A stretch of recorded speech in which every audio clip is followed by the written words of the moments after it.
मध्य प्रदेश में एक नई वैकेंसी का अनाउंसमेंट किया गया है। इसके तहत आपको बिजली विभाग में काम करने का एक बहुत बड़ा मौका मिलने वाला है।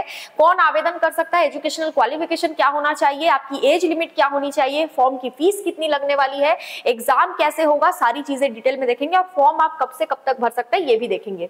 तो देखिए, Madhya Pradesh power generating company limited, जो कि मध्य प्रदेश शासन का एक उपक्रम है, क्लियरली लिखा हुआ है। यहाँ पर पद नाम देख लो, सहायक अभियंता मैकेनिकल, सहायक अभियंता इलेक्ट्रिकल और सहायक अभियंता इलेक्ट्रॉनिक्स के जो पद हैं उन पर वैकेंसीज है। पद का जो प्रकार है वो नियमित रहेगा, कोई दिक्कत नहीं है। यहाँ पर अलग अलग कैटेगरी वाइज जो पद है वो दिखाए जा रहे हैं, टोटल पद यहाँ पर लिखा हुआ है। ठीक है, अब आगे देख लेते हैं क्या क्या लिखा हुआ है। Madhya Pradesh power generating company limited किसी भी समय किसी भी संवर्ग के विज्ञापित पदों की संख्या अपनी आवश्यकता अनुसार बढ़ाने और घटाने या पूर्ण पदों को भरने या आंशिक रूप से पदों को भरने या ना भरने का अधिकार अपने पास सुरक्षित रखती है। फिलहाल तो ये नियमित भर्ती निकाली गई है, तो कोई टेंशन लेने वाली बात नहीं है। सीधी भर्ती के लिए विस्तृत नियम और शर्तें क्या है, उपरोक्त पद के संबंध में आवश्यक शैक्षणिक योग्यता, आयु सीमा, आरक्षण, ये सारी चीजें जो है नीचे लिखी हुई है वो हम लोग देख लेते हैं। सबसे पहले चयन प्रक्रिया देखेंगे। ये जो भर्ती है इसके लिए आपका सिलेक्शन कैसे होगा। आवेदकों का संबंधित पद पर चयन कंप्यूटर आधारित परीक्षा यानी कंप्यूटर बेस्ड टेस्ट में प्राप्त अंकों के आधार पर किया जाएगा। जिस तरीके से आप लोग दूसरे कॉम्पिटिटिव एग्जाम्स में कंप्यूटर बेस्ड टेस्ट देते हैं, ऑनलाइन टेस्ट देते हैं, उसी तरीके से आपको यहाँ पर देना है। 100 नंबर का पेपर आपका आएगा, ठीक है, जिसमें हर क्वेश्चन 1 नंबर का होगा, यानी कि 100 क्वेश्चन आएंगे, 100 नंबर का रहेगा, एक क्वेश्चन 1 नंबर का और बहुविकल्पीय होगा, यानी कि एमसीक्यू बेस्ड क्वेश्चंस आएंगे। कंप्यूटर आधारित परीक्षा में जो नंबर आपको मिलेंगे उसके आधार पर मेरिट सूची बनाई जाएगी। चयनित आवेदकों को संबंधित संवर्ग के श्रेणीवार एवं वर्गवार विज्ञापित पदों के अनुपात में आवश्यकता अनुसार दस्तावेज सत्यापन हेतु आमंत्रित किया जाएगा।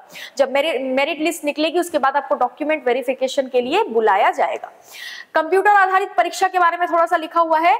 यह परीक्षा मध्य प्रदेश राज्य के शहरों में आयोजित की जाएगी। अगर आप किसी दूसरे राज्य से हैं तो भी आप ये फॉर्म तो भर सकते हैं, लेकिन आपको एग्जाम यहीं आकर देना पड़ेगा। आप लोग जो जब फॉर्म भरेंगे तो शहरों का चुनाव आपको कर लेना है। देखो, आवेदकों को ऑनलाइन आवेदन पत्र में विवरण भरते समय जब आप फॉर्म भरोगे, दिए गए परीक्षा शहर के विकल्पों में से अपनी इच्छा अनुसार शहरों को वरीयता के आधार पर चयन करना होगा। ठीक है, अपने हिसाब से आप लोग वरीयता के आधार पर सिटीज यानी कि सेंटर चूज कर लेंगे कि कौन से शहर में आपको सेंटर चाहिए। तो यहाँ पर लिखा है, कंपनी परीक्षा शहरों या केंद्रों को आवश्यकता अनुसार जोड़ने तथा हटाने हेतु अधिकार सुरक्षित रखती है। और क्या लिखा है देख लेते हैं। आप लोगों के लिए जरूरी है आवेदन शुल्क। जब आप फॉर्म भरोगे तो आपको फॉर्म की फीस के रूप में कितने पैसे देने हैं। तो अनारक्षित वर्ग यानी अनरिजर्व्ड कैटेगरी को 1200 रुपए फॉर्म की फीस देनी है। बाकी मध्य प्रदेश के मूल निवासी अगर एससी है, एसटी है, ओबीसी है, दिव्यांग है या ईडब्ल्यूएस है, आर्थिक रूप से कमजोर वर्ग है, तो उनको मात्र 600 रुपए फॉर्म की फीस देनी है। दूसरे राज्य से आप है तो भी आपको जनरल कैटेगरी की तरह ट्रीट किया जाएगा, आपको 1200 रुपए ही देने पड़ेंगे। आवेदन शुल्क नॉन रिफंडेबल होगा, यानी किसी भी तरीके से आपको ये वापस नहीं मिलने वाला है। रेलवे में आप लोग जब फॉर्म भरते हैं रेलवे की किसी भी वैकेंसी के लिए, तो आपने देखा होगा कि जब आप एग्जाम देते हैं उसके बाद आपका कुछ पैसा रिफंड हो जाता है फीस का, है ना, लेकिन यहाँ पर ऐसा कुछ नहीं है। आवेदन शुल्क का भुगतान केवल ऑनलाइन माध्यम से ही होगा। अब यहाँ पर और क्या है, आवेदन कैसे करना है। अगर आप खुद से फॉर्म भरना चाहते हैं, ठीक है, तो आपको जानना जरूरी है कि ये लिखा है mponline.gov.in, इसके थ्रू, इस वेबसाइट के थ्रू आपको सारी डिटेल मिल जाएगी। इसी वेबसाइट के थ्रू आपको आवेदन भी करना है। आपको अगर नोटिफिकेशन भी ये वाला डाउनलोड करना है तो आपको इसी वेबसाइट में जाना पड़ेगा। ठीक है, आगे देख लेते हैं और क्या है। ऑनलाइन आवेदन भरने के लिए विस्तृत दिशा निर्देश, जानकारी, सारी चीजें आपको यही मिलेंगी। आवेदक द्वारा ऑनलाइन आवेदन के साथ निम्नलिखित दस्तावेज अपलोड किया जाना आवश्यक है। आपको कौन कौन से डॉक्यूमेंट्स लेकर बैठना है जब आप आवेदन कर रहे होंगे। 10वीं की अंक सूची, ये बहुत इंपॉर्टेंट होता है, ठीक है। 10वीं का मार्कशीट, मध्य प्रदेश स्थायी निवास प्रमाण पत्र, मध्य प्रदेश के मूल निवासियों के लिए है सिर्फ ये, जो मध्य प्रदेश के मूल निवासी उनके पास ये होना चाहिए, जो नहीं है उनके पास जरूरत नहीं है, ठीक है, और उनके पास आएगा भी कहां से, है ना। जाति प्रमाण पत्र, मध्य प्रदेश के मूल निवासी आरक्षित वर्ग के आवेदकों दिव्यांगों के लिए, क्योंकि दूसरे स्टेट के जब किसी और स्टेट में आवेदन करते हैं तो उनको वैसे भी जनरल कैटेगरी की तरह ही ट्रीट किया जाता है। आय एवं संपत्ति का प्रमाण पत्र, दिव्यांगता प्रमाण पत्र, एक परिशिष्ट एक अनुसार संबंधित पद हेतु निर्धारित शैक्षणिक योग्यता की अंक सूची, है ना, आपका जो एजुकेशनल क्वालिफिकेशन है उसका आपको सर्टिफिकेट दिखाना पड़ेगा। आवेदक का नवीन छायाचित्र यानी कि रीसेंट फोटोग्राफ, अभी का फोटोग्राफ, 10 साल पुराना फोटो नहीं चलेगा। आवेदक का साइन, आयु सीमा में छूट के संबंध में आवश्यक दस्तावेज, यानी कि अगर आप रिजर्व कैटेगरी से है तो आपको उससे रिलेटेड कुछ डॉक्यूमेंट्स दिखाने पड़ेंगे। कब से कब तक आप अप्लाई कर सकते हैं, फॉर्म भर सकते हैं, तो देखिए 6 मार्च 2024 से फॉर्म भरना शुरू है और 31 मार्च 2024 तक आप फॉर्म भर सकते हैं। ये लास्ट डेट थोड़ा सा ध्यान रखिएगा। उपरोक्त तिथियां कंपनी की आवश्यकता अथवा अन्य कारणों से परिवर्तित भी की जा सकती है। हो सकता है आपका जो लास्ट डेट है उसको बढ़ा दिया जाए, ठीक है, बढ़ाया जाता है, वापस पीछे नहीं किया जाता है, ये ध्यान रखिएगा। महत्वपूर्ण में क्या क्या लिखा है, कोई भी अतिरिक्त परिशिष्ट या शुद्धि पत्र या जानकारी केवल Madhya Pradesh power generating company limited की इस वेबसाइट एवं एमपी ऑनलाइन की वेबसाइट तथा इसी वेबसाइट पर मिलेगी, ठीक है। इन तीनों वेबसाइट के अलावा और किसी भी वेबसाइट में आपको नहीं जाना है, सारी चीजें आपको यहीं पर मिल जाएगी। आवेदन पत्र भरते समय ऑनलाइन आवेदन पोर्टल में दिए गए विस्तृत दिशा निर्देशों का अवलोकन करें, अच्छे से पढ़ लेना है। अब बात आती है शैक्षणिक योग्यता की। जो शैक्षणिक योग्यता है वो कितना होना चाहिए।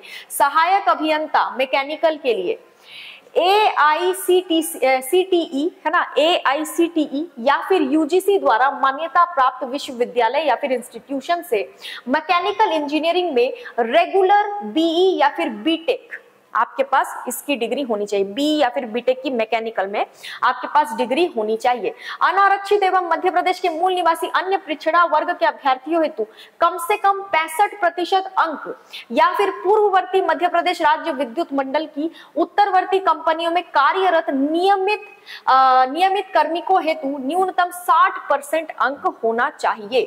अब यहाँ पर सबका ही एक तरह से सेम ही है। अगर आप एजुकेशनल क्वालिफिकेशन देखोगे, सहायक अभियंता इलेक्ट्रिकल्स, थोड़ा सा डिफरेंस है, बस वो देख लेते हैं।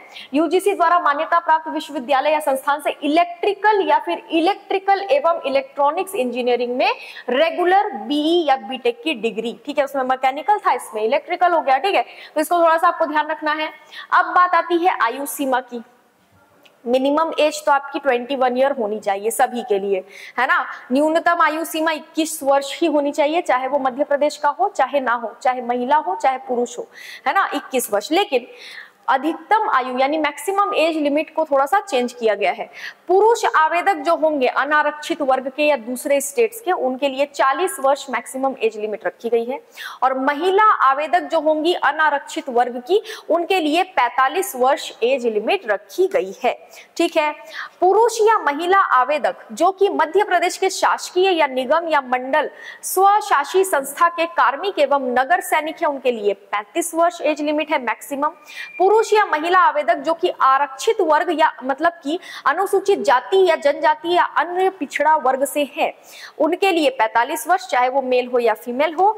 और आरक्षित वर्ग मध्य प्रदेश के शासकीय निगम मंडल स्वशासी संस्था के कार्मिक एवं नगर सैनिक पुरुष महिला आवेदक 45 वर्ष इनके लिए रखी गई है। दिव्यांग जनों के लिए 45 वर्ष रखी गई, मैक्सिमम एज लिमिट है, ठीक है। अब आयु सीमा में छूट तो हमने देख ही लिया, क्योंकि मैक्सिमम एज लिमिट अलग अलग है सभी के लिए।